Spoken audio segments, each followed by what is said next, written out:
इस संदेश का एकमात्र मकसद आपको परमेश्वर के करीब जाने में मदद करना है। यहाँ बांटे हुए अनुभव और राय मेरी हैं। वे किसी भी तरह से किसी की निंदा करने या उन्हें चोट पहुँचाने के लिए नहीं हैं। आशा है कि आप परमेश्वर के वचन में और बढ़ें और यीशु के साथ अपने जीवन की एक अच्छी नींव रखें। परमेश्वर आपको आशीष दें।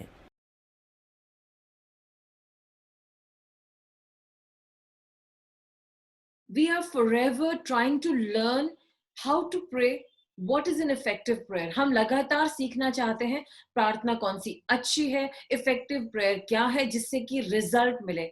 और प्रार्थना है परमेश्वर के साथ आदान प्रदान।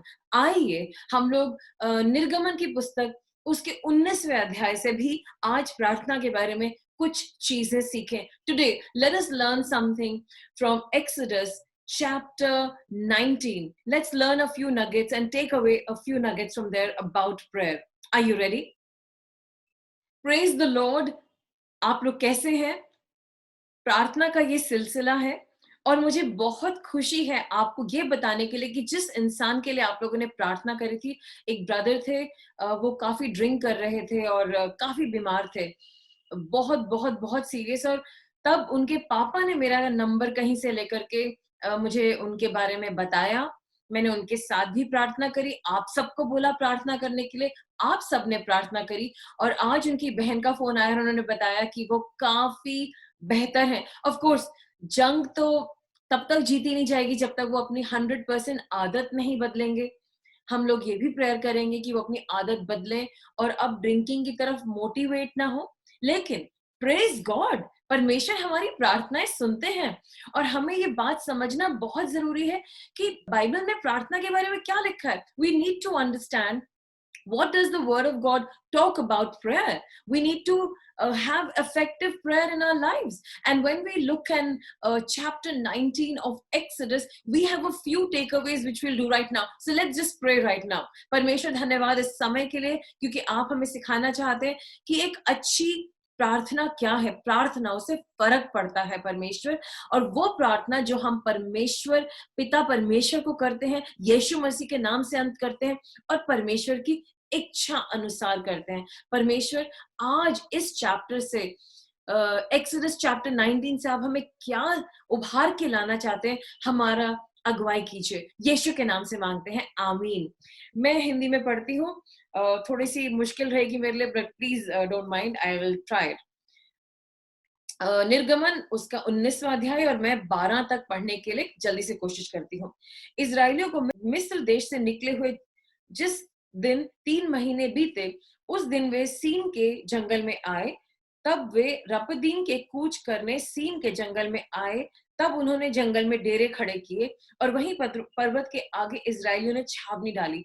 तब मूसा पर्वत पर परमेश्वर के पास चढ़ गए और यहोवा ने पर्वत पर से उसको पुकारा और कहा, याकूब के घराने में ऐसा कह और इजराइलियों को मेरा ये वचन सुना, तुमने देखा कि मैंने मिस्रियों से क्या क्या किया।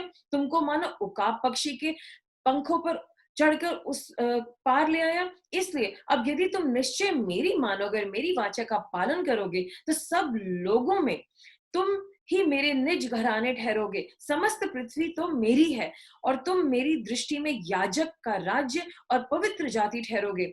जो बातें तुम्हें इजराइलियों से कहनी है वे यही हैं। तब मूसा ने आकर लोगों को पुरानियों को बुलाया और ये सब बातें उन्हें कही जिन्हें कहने की आगे यहोवा ने उसे दी थी, उनको समझा दिया। तब सब लोग मिलकर बोल उठे, जो कुछ यहोवा ने कहा वह सब हम नित करेंगे। लोगों ने ये बातें मूसा के यहोवा से सुनाई। तब यहोवा ने मूसा से कहा, सुन, मैं बादल के अंधियारे में होकर तेरे पास आता हूँ, इसलिए कि जब मैं तुझसे बातें करूं तो ये लोग सुने और सदा तुझ पर विश्वास करें। और मूसा ने यहोवा से लोगों की बातों का वर्णन किया।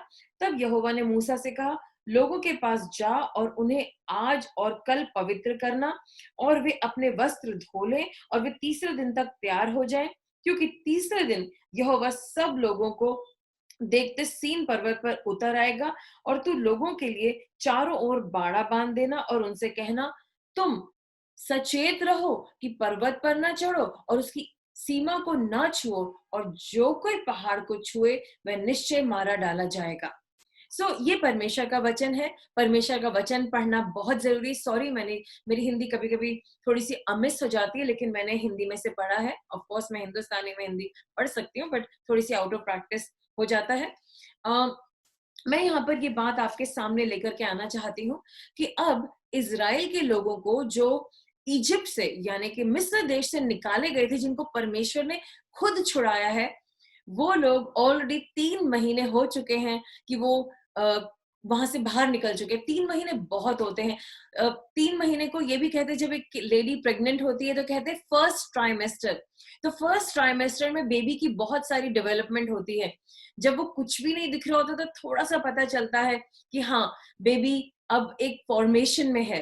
3 महीने बहुत होते हैं किसी भी एटीट्यूड को चेंज करने के लिए, कुछ प्रैक्टिस करने के लिए। और ये लोग दास लोग हैं, लगातार लगातार गॉड की प्रेजेंस में चल रहे हैं, लगातार गॉड की लीडिंग में चल रहे हैं। गॉड उनके साथ है। क्यों? क्यों गॉड उनके साथ है? क्यों गॉड उनके साथ है? क्योंकि परमेश्वर ने एक आदमी को चुना, उसका नाम था अब्राहम। और अब्राहम से कहा, तू मेरा दोस्त है, और जो मैं तुझे प्रॉमिस कर रहा हूं, no no no, not promise, covenant. Promise तो कमजोर है, और इंग्लिश में कहावत है, promises are meant to be broken. जो वायदे हैं वो तो तोड़ने के लिए हैं। नहीं, वायदे तोड़ने के लिए नहीं है। लेकिन दुनिया तोड़ती है। लेकिन वाचा जो है, जो कवेनेंट है, उसको तोड़ना बहुत मुश्किल होता है। और परमेश्वर ने वाचा बनाई अब्राहम के साथ, और जो वाचा उन्होंने अब्राहम के साथ बनाई, उसे पूरा किया। और यहाँ पर जो भी कुछ हो रहा है, जो भी गॉड कर रहे हैं, वो अब्राहम के शक्ल को देखते हुए, अब्राहम को याद करते हुए वो उसे पूरा कर रहे हैं। और इन इजरायली लोगों को, जो कमजोर हैं, जो स्लेव्स हैं, जो गॉड को केयर नहीं करते, उन्हें सिर्फ ये कि हमें बचा लो, उन्हें गॉड से कुछ ज्यादा मतलब नहीं है। लेकिन गॉड लगातार उनके लेवल पे नीचे आए हैं। गॉड एक माइटी गॉड है, उनको ये सब करने की क्या जरूरत है? वो एक परमेश्वर है, वो एक स्वर्गदूत को भेज सकते हैं, हजारों स्वर्गदूत को भेज सकते हैं, और सारी प्रॉब्लम सॉल्व कर सकते हैं। लेकिन नहीं, उन्होंने एक कवेनेंट किया है, उन्होंने एक वाचा बांधी है अपने दोस्त से, जो कि अब्राहम है। और उनको उस कवेनेंट को खुद पूरा करना है। और वो लगातार इन डिफिकल्ट लोगों के लिए, जो गॉड को के अनुसार चलना भी नहीं चाहते, उनको धक्का दे दे के आगे लेके जा रहे हैं। कितनी दफा आप और मैं अपने बच्चों को लगे रहते, धक्का देते, करो करो करो, और तब जाकर के वो इरिटेट हो जाते हैं, लेकिन कर देते हैं। और उन्हें नहीं समझ में आता, लेकिन बाद में जब बड़े होते हैं, बड़ी तारीफें करते हैं अपने माँ बाप की, हमारे मम्मी पापा ना बड़े अच्छे थे, हमारे पीछे लगे थे। लेकिन वो वैल्यू बाद में आएगी, और शायद इन लोगों को भी वैल्यू बाद में आएगी। और जब हम भजन संहिता पढ़ते हैं, और हम वो वंडरफुल सॉन्ग सुनते हैं जो दाऊद बादशाह ने लिखे हैं, जब वो गडरिया था, और हम रियलाइज करते हैं कि हाँ, इज़राइल रियलाइज करता है कि खुदा ने उनके लिए क्या किया है। मतलब जब मैं एक ही बार में भजन संहिता पढ़ने की कोशिश करी थी, तो मैंने देखा बार बार ये इंसिडेंट, कि परमेश्वर ने अपने लोगों को बाहर निकाला इजिप्ट से, परमेश्वर ने अपने लोगों को दासवत की जिंदगी से बाहर निकाला। हम बार बार उसकी चर्चे सुनते हैं, विच इज अमेजिंग। इसका मतलब है कि मे बी तब बाइबल पूरी तरीके से लिखी नहीं गई थी, लेकिन एक जनरेशन दूसरे जनरेशन को बता रहा है। वो मतलब एक परिवार दूसरे परिवार को बता रहा है, एक परिवार के लोग बुजुर्ग अपने बच्चों को बता रहे हैं, वो बच्चों को बता रहे हैं, उनके बच्चों के बच्चों के बच्चों को बता रहे हैं। और सबको ये इंसिडेंट, ये मैटर, ये इवेंट अच्छे से याद है। यानी कि दाऊद भी ऐसे बातें करते जैसे उसके साथ हुआ हो। ये एक बहुत हिस्टोरिक इवेंट है, जो दुनिया के सामने है, जो तमाम देशों ने नोट करा। ओहो, एक देश है, उसका खुदा उनके आगे आगे चलता है, वो उनके लिए लड़ाई करता है। Wow, what a mighty God, एक कवेनेंट की वजह से। और आपको पता है, आपको अभी जलन हो रही होगी, बिफोर आई से दैट, आपको ये कह रहे हो कि हमारे साथ गॉड क्यों नहीं कवेनेंट बनाते हैं? क्या हमारे साथ भी बनाएंगे? बन चुकी है, इट्स डन। यीशु मसीह में ये कवेनेंट बन चुकी है। जब परमेश्वर ने यीशु मसीह को इस दुनिया में भेजा, उनके अंदर कवेनेंट प्रॉमिस डाला कि जो कोई यीशु मसीह पे विश्वास करेगा, उसके सैक्रिफाइस पे विश्वास करेगा, तो वो नाश नहीं होगा पर अनंत जीवन पाएगा। अनंत जीवन मतलब इस दुनिया में अच्छा जीवन और उसके बाद भी। तो गॉड ने तो ये कवेनेंट आपके अग्री करने से पहले ही भेज दिए। अब आपका हिस्सा है कि आप उस पे अग्री करें। कैसे अग्री करेंगे बाद में देखते हैं, लेकिन आगे चलते हैं। तो 3 महीने हो चुके हैं, लोग बदल चुके हैं, बदलना चाहिए उनको, और अब परमेश्वर उनके साथ एक सीरियस बिजनेस करना चाह रहे हैं। अभी तक इन लोगों को बाहर कैसे निकाला और उनको कैसे संभाला, उस एक कवेनेंट पे और परमेश्वर के निर्देश पे, परमेश्वर की गाइडेंस पे, परमेश्वर की केयर में अब ये लोग आगे बढ़े। अब हम अगले चैप्टर में देखेंगे, अभी हम 19 चैप्टर में, कि गॉड अपना नियम देने वाले हैं, लॉ देने वाले हैं, व्यवस्था देने वाले हैं। उससे पहले कुछ तैयारियां। तो ये जो जगह जहां पर आकर के इन्होंने डेरा डाला है, जो कि कही जाती है कि एक जंगल कह रहे हैं, इंग्लिश में विल्डरनेस कह रहे हैं, तो कोई सोचेगा क्या ये रेगिस्तान था, क्या ये भारी जंगल था? ये जंगल और रेगिस्तान के बीच का थोड़ा-सा, जैसे कि झाड़ियाँ होंगी और ऐसा ऐसी जगह होगी जहाँ पर लोग नहीं बसे हुए हैं। तो विल्डरनेस का मतलब और जंगल का मतलब यहाँ पर ये है। और ये लोग आ गए हैं, डेरा उन्होंने लगा लिया है रेफिदीम के आगे जाकर के माउंट साइनाई के पास, और छावनी भी डाली है। तब परमेश्वर मूसा को पर्वत पे बुलाते हैं। तो यहाँ पर एक देखने की बड़ी इंटरेस्टिंग बात है कि जो इतने बड़े ग्रुप का लीडर है, इतने लाखों लोग हैं, आई मीन लैक्स, एक तरफ गॉड मैनेज कर रहे हैं, ऊपर से मूसा है, और ऑफ कोर्स स्वर्गदूत भी हैं, परमेश्वर की आत्मा भी है। हम लोग यहाँ पर देखते हैं कि टोटल गॉड का केयर है, लेकिन मूसा को भी वो कई बातें बोलते हैं, और मूसा के कान हमेशा उनके ऊपर अलर्ट लगे रहते हैं। परमेश्वर क्या कह रहे हैं, परमेश्वर क्या कह रहे हैं, इतनी बड़ी भीड़ है, मैं इन्हें संभाल नहीं सकता, मुझे परमेश्वर की सुनना जरूरी है। क्या आप ऐसे लीडर को जानते हैं? क्या आप ऐसे लीडर के साथ जुड़े हुए हैं जो लगातार डरते हुए, कांपते हुए, हर बात में गॉड से पूछना चाहते हैं ताकि कहीं वो मिस्टेक ना कर दे गॉड के लोगों को लीड करने में? आप गॉड के लोग हैं और आपको एक ऐसा खुदा का बंदा चाहिए। और अगर गॉड की मिनिस्ट्री की बोझ आपके ऊपर है और आने वाले दिनों में आप भी मिनिस्ट्री करना चाहते हैं, तो क्या आप ऐसे पास्टर के साथ जुड़े होने के बाद उनको अप्रिशिएट करते हैं? क्योंकि जो आप अप्रिशिएट करेंगे वो आपकी लाइफ में बढ़ता चला जाएगा। मैंने देखा है कि कई दफा हम लोग टेकन फॉर ग्रांटेड ले लेते हैं अपने माँ बाप को, जो हमारी मदद करते हैं, हमारे पास्टर्स को या हमारे बॉसेस को या हमारे उन मेंटर्स को जो हमारे को गाइड कर रहे हैं लगातार। उनको अप्रिशिएट करेंगे तो उनका अभिषेक भी आप पे आएगा, उनकी सोच आप पे आएगी, उनकी लर्निंग्स आप पे आएंगी। तो आप ये जरूर कीजिएगा। सो मूसा एक इतना अच्छा पास्टर है, एक इतना अच्छा लीडर है, गॉड ने कहा आओ, उसे सुनाई दे गया और वो इमीडिएटली गॉड के पास गया। और गॉड ने कहा मेरे को, मतलब गॉड ने उससे बातचीत की। और हम फिर से देखते हैं यहाँ पर परमेश्वर ने कहा, यहाँ पर वर्स 3 में देखते हैं, तब मूसा पर्वत पर परमेश्वर के पास चढ़ गया और यहोवा ने पर्वत पे उसको पुकार कर कहा, याकूब के घराने से ऐसा कह। वेरी स्ट्रेंज, अभी तो इज़राइल कह रहे थे इस जगह को, तो गॉड याकूब नाम क्यों ले रहे हैं? याकूब नाम गॉड इसलिए ले रहे हैं कि पहले इज़राइल जो आदमी था, यानी कि जेकब, उसका नाम पहले जेकब था। जेकब का मतलब है, याकूब का मतलब है धोखा देने वाला, झूठ बोलने वाला। और परमेश्वर जब इज़राइल को अ, याकूब कह रहे हैं, वो कह रहे हैं देखा कितने झूठे हैं, धोखेबाज हैं, बार बार मुझे भूल जाते, गलत काम करते हैं, चीटिंग करते हैं, जबकि इनको पता है इनको चीटिंग करने की कोई जरूरत नहीं है। खुदा के लोगों, आप गॉड को जानते हैं, करेक्ट? तो क्या जरूरत है आपको झूठ बोलने की, गंदे काम करने की, गलत काम करने की? इतने सारे दिनों से आप गॉड के साथ चल रहे हैं, क्या गॉड के रास्ते आपको अच्छे नहीं लगते? क्या वो रास्ता जो गॉड आपको क्लियरली दिखा रहे हैं, यहाँ चलो, वहां जाओ, यहाँ बैठो, वो आपको काफी नहीं लग रहा है? आपको फिर भी कुछ और करना है जो फर्क है, और फिर आप उस झुंड से दूर जाना चाहते हैं, गलतियां करना चाहते हैं, खुदा को दुख देना चाहते हैं। और जब आप गलत करेंगे तो आपको पहले दुख होगा और खुदा आपके पिता को दुख होगा। क्या आप याकूब कहलाना चाहते हैं? नहीं। क्या आप अपने पुराने नाम से कहलाना चाहते हैं?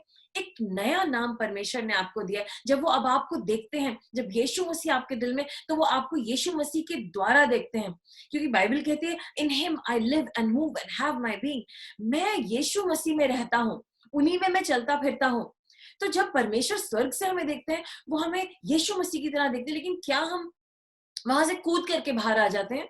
तो क्या गॉड आज हमें याकूब कह रहे हैं क्या हम कुछ गड़बड़ कर रहे हैं? चेक योर लाइफ, अगर कुछ गड़बड़ है उसे बदल दीजिए, कम बैक ऑन ट्रैक। और फिर उसी के बाद उसी सेंटेंस में परमेश्वर कहते हैं, और इजराइलियों को मेरा वचन सुना। यानी कि परमेश्वर चाहते हैं कि याकूब वाले लोग तो सुन नहीं सकते, वो तो चीटर्स हैं। जब चीटिंग करते हैं तो दिमाग में और कानों में वही बातें गूंजती है, लेकिन जो इजरायली लोग हैं, जो छुड़ाए हुए हैं, जो परमेश्वर के लोग हैं, वो उसकी बात सुनेंगे। और परमेश्वर ये चाहते हैं कि उनको बातें सुनाई जाएं। क्या आप खुदा के लोग हैं? क्या आप इजरायली हैं जो खुदा की बातें सुनेंगे? आमेन। ये ध्यान करिए। तुमने देखा है कि मैंने मिस्रियों से क्या क्या किया, तुमको मानो उकाब पक्षी के पंखों पर चढ़ाकर अपने पास से लाया हूं। परमेश्वर यहाँ पर ये कह रहे हैं कि उन्होंने अपने लोगों की खातिर, अपने इजराइलियों की खातिर, अपनी एक प्रॉमिस की खातिर जो उन्होंने अब्राहम को दिया था, उनके दोस्त को दिया था, वो ये कह रहे हैं कि मैंने उन निर्दयी लोगों को जिन्होंने मेरे लोगों के साथ बुरा किया, मैंने उन्हें नहीं छोड़ा। कल ही मैं एक टेस्टिमनी सुन रही थी। एक इंसान ने खुदा का बंदा बन करके एक बहुत प्यारे से खुदा के बच्चे का धोखा करा, उनसे चीटिंग करी, उनको कुछ ऐसा गड़बड़ करा कि पता नहीं क्या-क्या प्रॉब्लम्स आ गई। और जब उनको समझ में आया, उन्होंने खुदा के सामने कहा, खुदा मेरी मदद कर। और पता चला कि इस इंसान के एक्सीडेंट हो गया, बहुत बुरा एक्सीडेंट। और फिर इन्होंने दुख करके उनके लिए प्रार्थना करी। मतलब हम ये नहीं कह रहे कि किसी का एक्सीडेंट हो या कुछ बुरा हो, लेकिन खुदा देखता है। और कभी-कभी हम कहते हैं ना देर है, खुदा समय डिले नहीं करते, लेकिन वो कुछ वर्कआउट कर रहे थे कि वो इंसान बदल जाए, वो तौबा करे, वो अपना गलत काम ना करे और उनके लोगों को दुख ना दे। लेकिन जब वो नहीं बदलता, गॉड उससे कुछ नहीं करते, लेकिन गॉड वो इंसान दुष्ट की शक्ति को अपनी लाइफ में लाता है और फिर उसके साथ नुकसान होता है। खुदा के लोगों से कोई भी प्रॉब्लम ना क्रिएट करे, खुदा के लोगों को कोई परेशान ना करे, उनके बारे में उल्टी-सीधी बातें ना बोले, नहीं तो वो आपके विरोध में जाएगा। और इज़राइली लोग जिनको खुदा निकाल के लाया, वो उसके बच्चे थे। उसने जब वो रो रहे थे, खुदा ने अपने दोस्त अब्राहम को याद किया, मेरे अब्राहम के बच्चे रो रहे हैं, मैं इन्हें बाहर निकालूंगा। और तब उन्हें निकाल के लाए। लेकिन इजिप्ट के लोगों ने तब भी उन्हें प्रॉब्लम दी, तब परमेश्वर ने उनको बहुत दंड दिए। और इसीलिए यहाँ पर लिखा है कि तुमने देखा कि मैंने मिस्रियों के साथ क्या क्या किया। आप एक्सोडस निर्गमन की किताब पढ़िए और आप रियलाइज करेंगे, क्योंकि उन्होंने खुदा के लोगों को बार-बार बहुत टॉर्चर किया, बहुत परेशान किया, गॉड को भी उनको सबक सिखाना पड़ा। जो आपके विरोध में आएंगे, गॉड उनको जरूर सबक सिखाएंगे। प्रार्थना करिए उनके लिए कि मैं तो प्रार्थना करती गॉड मेरा कोई बुरा ना करे, नहीं तो परमेश्वर उन्हें देखेंगे, परमेश्वर उन्हें संभालेंगे। सो आप ये देखिए। और परमेश्वर यहाँ पे आगे एक और बात कह रहे हैं, तुमको मानो उकाब पक्षी के पंखों पर चढ़ाकर अपने पास ले आया। मैं इंग्लिश में पढ़ूंगी। You yourself have seen what I did to the Egyptians, how I bore you on eagle's wings and brought you to myself. Wow!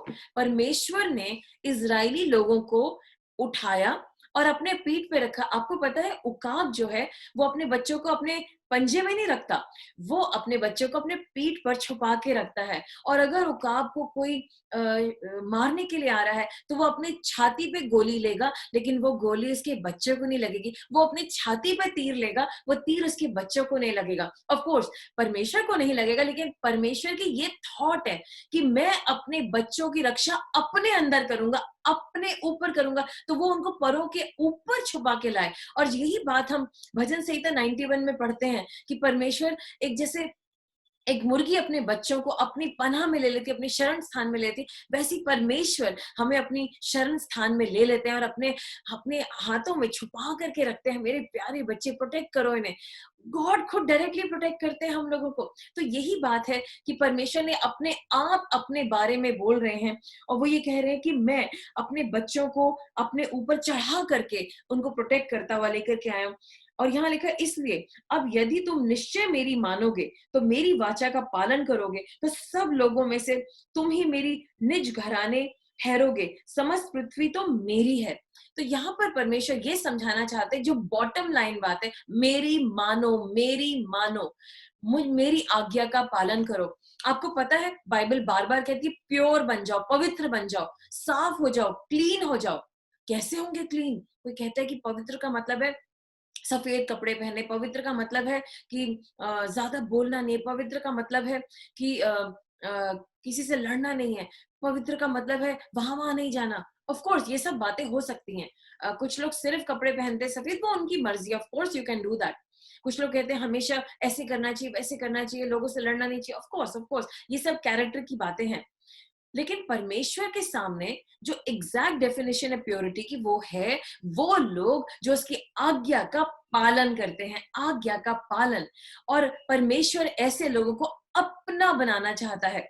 तो हम आगे पढ़ेंगे कि परमेश्वर एक्चुअली क्या करे। मेरे प्योर लोग जो मेरी बातें सुनते हैं।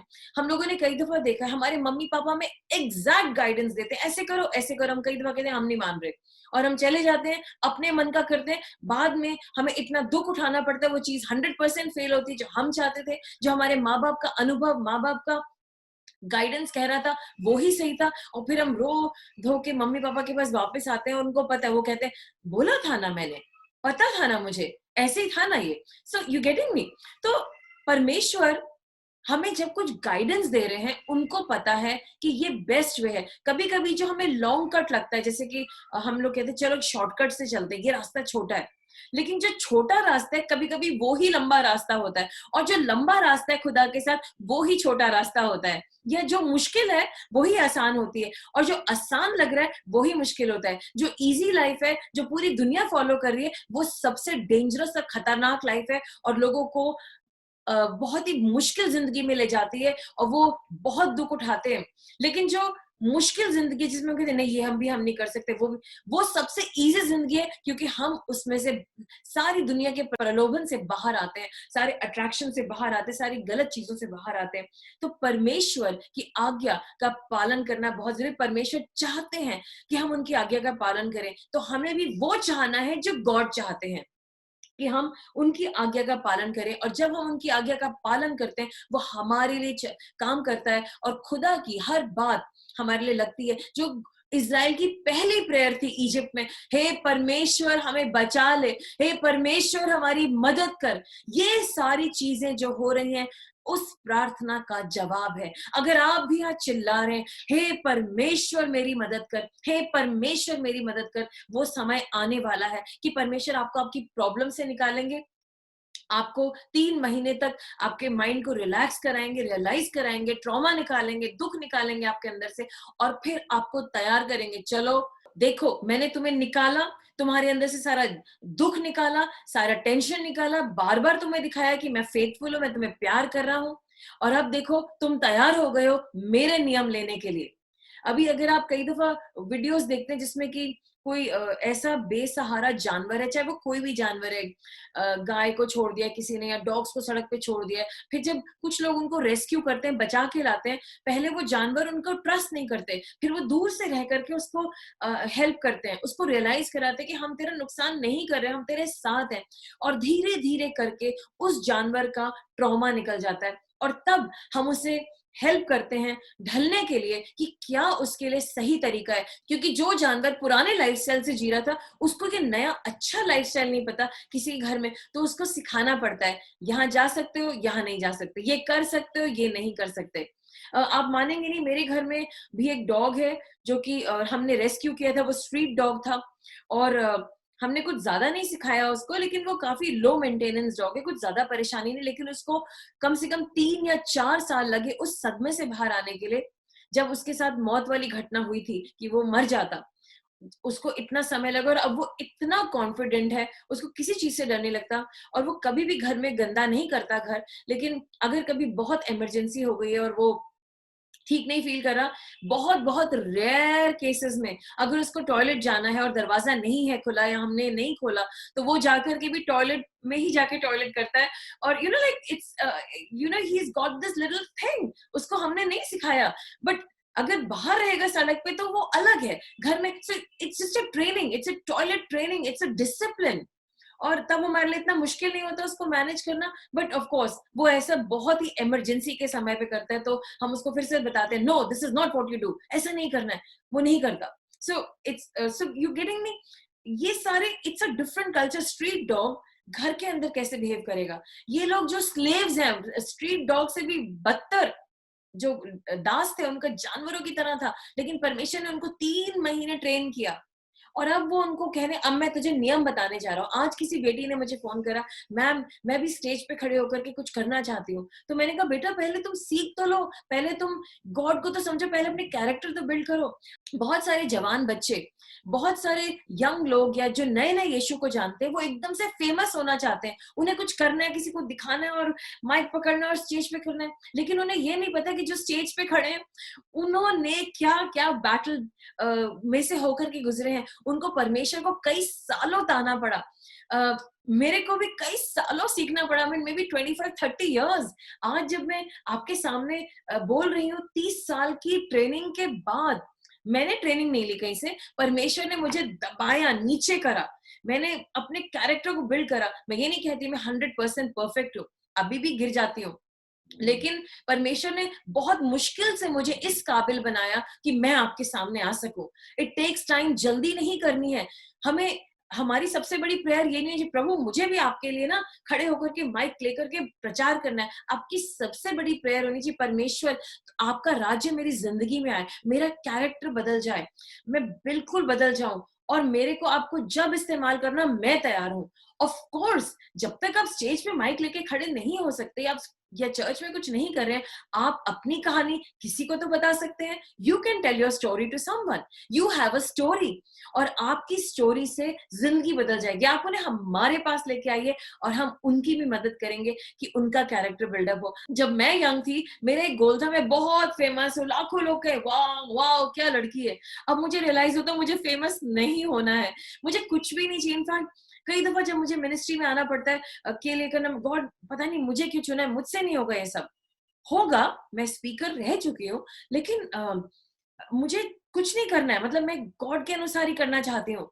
It is not that I want to do it because it is something to do to be famous. मुझे फेमस नहीं होना है, हम किसी को भी फेमस नहीं होना है। जितने लोग मेरी मदद करते हैं वो कोई भी लीडर्स नहीं है, वो कोई ग्रेट लोग नहीं है, वो नौकर है, मैं नौकर और वो मेरे साथ नौकर है, हम लोग को नौकर्स हैं एक साथ मिल करके। सो क्या नौकर की मेंटालिटी आप में, ये फेमस होने की मेंटालिटी है? फेमस, जो लोगों को फेमस होने की होड़ है वो अच्छे नौकर नहीं बन सकते। खुदा कह रहा है कि उन्हें नौकर चाहिए हैं। ऑफ कोर्स हम उनके बच्चे हैं।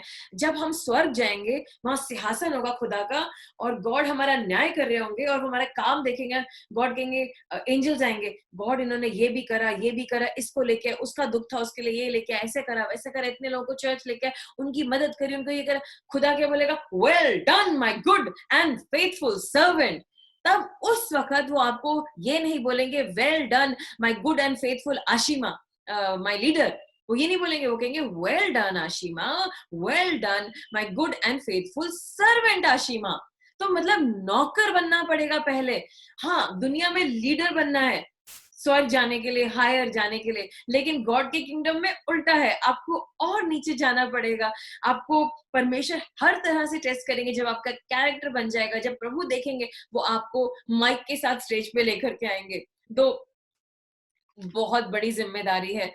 माइक लेकर के खड़े होना, जो पनिशमेंट आपको मिलती है ना, 10 गुना पनिशमेंट माइक लेकर के लीडरों को मिलती है, जो खुदा का प्रचार करते हैं। फास्टर जजमेंट होता है उनका। बहुत डेंजरस बात है, गॉड इस बात को टॉलरेट नहीं करते। सो सोच समझ के अपने गोल बनाइए। खुदा के लोगों, आपका सबसे पहले ये मिशन होना चाहिए, हमारे अंदर से दुनिया की बातें निकल जाएँ। हमारा बैप्टिज़्म हो जाए परमेश्वर की आत्मा में। वो 3 महीने खुदा के साथ चलिए, जहाँ-जहाँ वो ले जा रहे जाइए।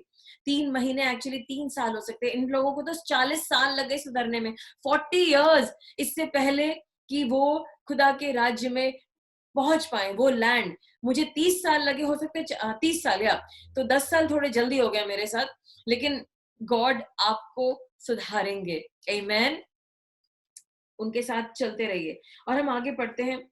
इसलिए अब यदि तुम निश्चय मेरी मानोगे और मेरी वाचा का पालन करोगे, तो सब लोगों में से तुम ही मेरी निज धन ठहरोगे।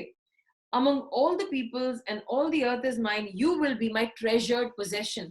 आपको पता है, जो भी आपका ट्रेजर है, अगर आपका फोन आपका ट्रेजर है, if your phone is your treasure, आपका ध्यान आपके फोन पे रहेगा। अगर आपकी सीक्रेट इंफॉर्मेशन इस पे, तो आप हमेशा अलर्ट रहोगे, इसे उल्टा रखोगे। अगर आपका ध्यान, आपका ट्रेजर आपके किसी अलमारी में है, आपका ध्यान हमेशा उस कमरे में रहेगा। अगर आपका ट्रेजर कहीं भी रखा है, वहाँ ध्यान रहेगा। खुदा का ट्रेजर कहाँ है? खुदा कह रहा है, मैं चाहता हूँ कि तुम मेरे ट्रेजर हो। यू आर माय निज धन, मेरा खुद का बहुत कीमती निज धन। तो परमेश्वर की आंखें कहाँ रहेंगी? अपने निज धन पे। और वो निज धन कब बनेगा? जब वो खुदा की आज्ञाओं का पालन करेगा, जब आप और मैं अपने कैरेक्टर सुधारते हैं, जब आप और मैं खुदा के वचन के अनुसार चलते हैं, हम उनका निज धन बन जाते हैं, जहां पे खुदा की आंखें हमेशा रहती हैं।